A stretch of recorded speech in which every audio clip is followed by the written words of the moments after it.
الحمد لله رب العالمين الرحمن الرحيم مالك يوم الدين إياك نعبد وإياك نستعين اهدنا الصراط المستقيم صراط الذين أنعمت عليهم غير المغضوب عليهم ولا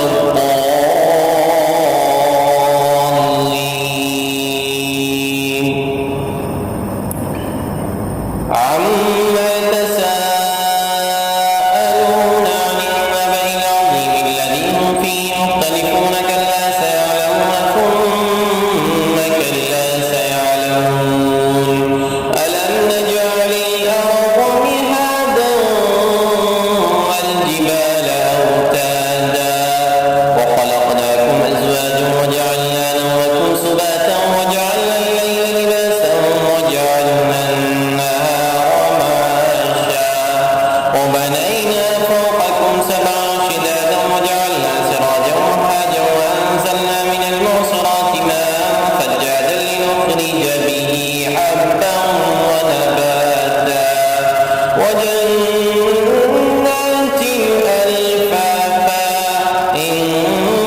يوم الفصل كان ميقاتا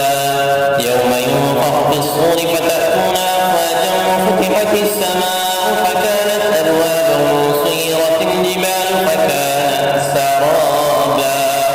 إن جهنم كانت مرصادا للطاغين مآبا لابثين فيها أحقابا لا يذوقون فيها بردا ولا شرابا إلا حميما وغساقا جزاء وفاقا إنهم كانوا لا يرجون حسابا وكذبوا بآياتنا كذابا وكل شيء عصيناه كتابا فذوقوا فلن نزيدكم إلا عذابا إن للمتقين مفازا حدائق وأعنابا وكواعب أترابا وكأسا دهاقا لا يسمعون فيها لغوا ولا كذابا جزاء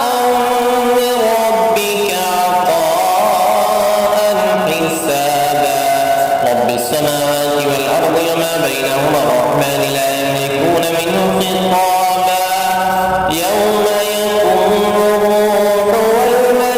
والملائكة صفا لا يتكلمون إلا من أذن له الرحمن وقال صوابا ذلك اليوم الحق فمن شاء